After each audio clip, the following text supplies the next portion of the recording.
When you're setting up your belt kit, whether it's a PLCE or LBE, whatever you'd like to call it, it's really important that it sits nice and tight on your hips. Now, you want the top of the belt to basically be touching your belly button. That puts the belt right at the good height where it locks around your hips. And the reason being is because with a belt kit, if you're going to be wearing a small pack, that pack, you're not going to be using a waist strap on it.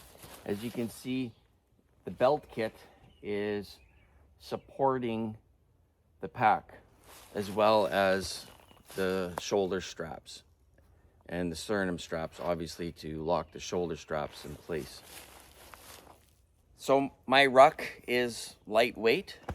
This ruck contains overnight kit, right? So I've got my German folding mat, bivy bag, I've got a Ranger blanket, I've got some extra food, and like a cat pat made by Arctis, like a shirt type jacket that I could wear, say, in the evening times when the temperature would drop down. This just carries basic kit. When you're wearing a PLCE style belt kit, the easiest way to put your pack on is put your hands through the straps like this, and then bring the pack up over your head, extend your arms, and your pack will just drop right in place. Now, I pretty much have my straps just about set where they need to be, so I can just connect my sternum strap and it's ready to go. So that is the easiest way to put on your pack when you got a PLCE setup, and it sits right in place, right? There's no just trying to get it adjusted or anything else. To get your pack off, you simply just have to undo one strap and then pull that around, and you can easily take your pack off with a PLCE setup. With a PLCE setup, one of my main objectives is to keep the pack light. You don't want this pack weighted right down. I kind of follow the 20-pound rule. 20 pounds. It should be max for the weight for my pack, because this pack, there's no hip strap to support it, right? It is supported by your PLCE and the style of butt pack that you have. So don't overload the pack. When you lay out your PLCE or your belt kit, you want to evenly distribute that weight. So on my sides here, I have my canteens, and then forward of that are my mag pouches. So those are my heaviest items. So as you can see, those are pretty much centered on the side of my body. And what that does is really balances out your belt kit. So when you add some other items, so like I have a compass, a GPS, a poncho, and like a brew cookie in here, the weight is evenly distributed, and that's what you want, right? You don't want your butt pack too heavy, because then what happens is it's pulling down like this. You don't want that. That's going to be very uncomfortable when you're trying to move and scout or patrol with your PLCE setup. My body is more wired for cooler, colder temperatures. So when it comes to summer heat and real high humidity, I don't function very well. So I need lots of breathability. This is where a PLCE belt kit setup really starts to excel for me. So if I'm out doing day activities and I don't need my pack or anything like that, I've got lots of breathability to prevent heat exhaustion. Another great feature with setting up a PLCE belt kit is it is a minimalist style setup. So you're just putting in the kit that you need. Obviously mine is set up for scouting. I have a knife and a folding saw. I have my navigation, compass, GPS. I've got 2 canteens. I've got my Sawyer CNOC water bottle to fill my canteens, a rain poncho should the rains start happening, and I've got a compact cook kit. Now, I removed the rocket stove and fuel and just took one of those gel tins. So that literally took the weight of that whole stove and tin, removed it for a quarter of the weight with just a gel tin. So stuff like that, you can set up your belt kit. And also like here, Leatherman and a fire steel, which I also keep a lighter in my pocket. That's it. That's my fire kit. Okay, Jeff, great kit, but where is your IFAK? When it comes to IFAK kit or some trauma kit, I've got nice pocket layouts on these pants, so I simply spread out that kit in my pockets.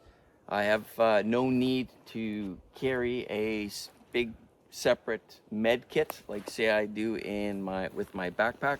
I simply take what I need out of there and spread it in my pocket. So I'll usually have a couple cat tourniquets, some combat gauze, chest seal, and a big type hemorrhage bandage, and my boo-boo kit. Why do you need a chest seal for? You know, you're not in a combat area. No, very true. But when you're walking around terrain like this, you just have to trip and stumble one time and a busted branch, and you can get that right through the ribs right now. You just have to slip, trip on a rock, and that can happen real quick, that you can actually impale yourself in the forest.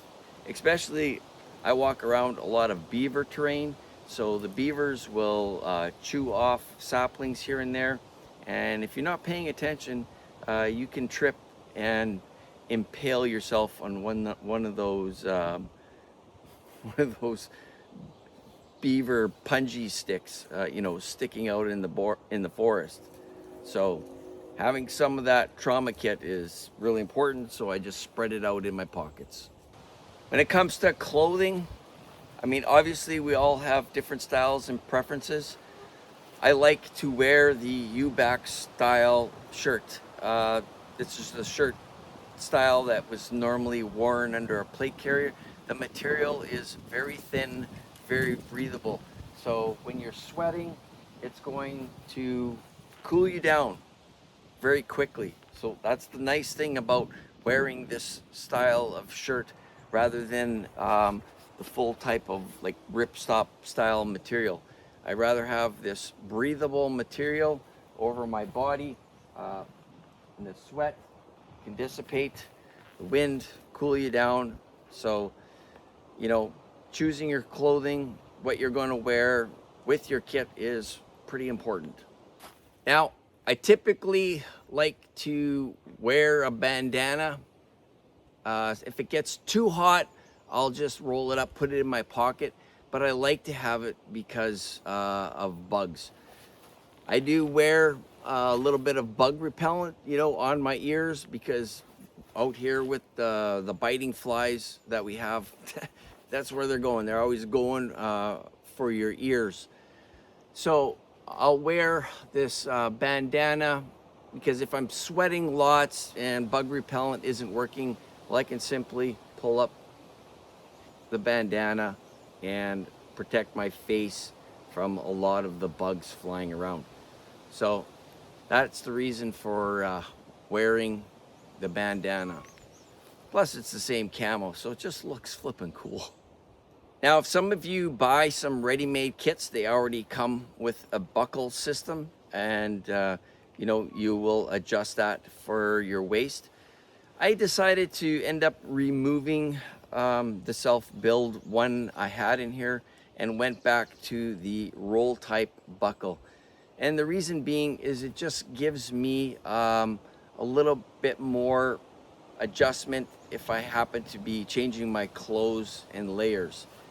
So the roll type buckle is really handy because if you put on a jacket or other layers, well, now that your buckle that you put on, you know, it's set for around your shirt. So if you have to buckle it around your coat, then it's going to be an issue. So then you're going to have to wear your coat on top, and then it's all going to ball up here on your pouches. So those are just a couple things to consider when it even comes down to the type of belt you're going to be buckling up your PLCE setup with. When you're setting up your straps, you don't want these super tight, right? You want a little bit of movement there. There should be enough for you to pull up on that strap and have a thumb or thumb and a half width of space underneath that strap, because the main support is the belt cinching it up tight around your hips, right? You want to push on that belt. You don't want it sliding down over your hips. So you don't want this strap super tight. You want a little bit of play. As you can see, there's a little bit of play there. That's kind of how you want that the shoulder strap there to be set up, because if you put it too tight, it's going to start pulling on these muscles up here across your shoulders, and it's going to be very painful. So you want a little bit of room there. My bump helmet cover, shirt, and pants are made by Roman Kermaz. I'll post a link down below to his Instagram. If you're interested in any of the kit that he has, you just DM him and you know, make your purchasing arrangements with him. I didn't order this straight from him. I bought from somebody who had this kit made from him, because I had found it down in the States on eBay. But it's great. As you can see, the CAD-PAT bump helmet cover really works pretty good. I simply took the plastics off there, slid the cover down down below, situated everything, so it actually made a really nice helmet cover. Quite impressed with that. Now, when you're setting up your belt kit, obviously you don't have to have your compass and GPS in separate pouches. That's just something I like. You can wear them in the pockets of your pants, but it's really important, however you're going to carry kit like that, that it's tethered. So all that type of critical kit, compass, GPS, my saw, that stuff is dummy corded, because if you trip or fall, you don't want to be losing any of your kit. You want to be able to keep that kit on your belt kit so that you know it's there when you need it. All right, everyone, I hope these little tips and suggestions help you out when you are setting up your own belt kit. I didn't start doing this till I was in my mid-40s, and it has been a great hobby. I really enjoy working with belt kits, building belt kits, using belt kits. It really works well with the things that I like to do in the outdoors. So I wish you all well, and I hope you have a blessed day, and we'll catch you all in the next video. Bye now.